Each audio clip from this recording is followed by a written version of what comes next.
question from Estelle.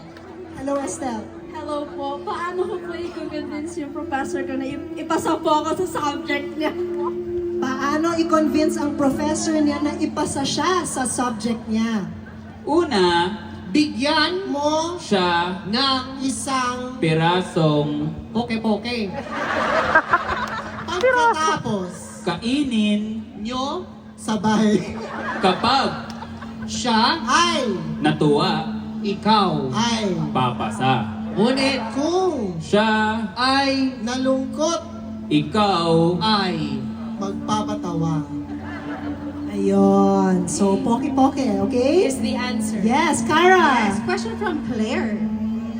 Hello po. Shout out, Com3. My question is, paano po kami makakapasa sa media laws bukas? Media loss? Okay, subject.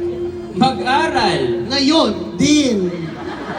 Pinaalis ulit. Ladies and gentlemen, palakpakan po natin si Madam Oracle, Papu, Chester, and Ding Dong.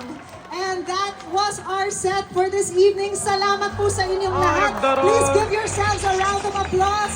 You have been such an amazing audience. Thank you for staying up late with us. Correct. Salamat, Ilocos Sur.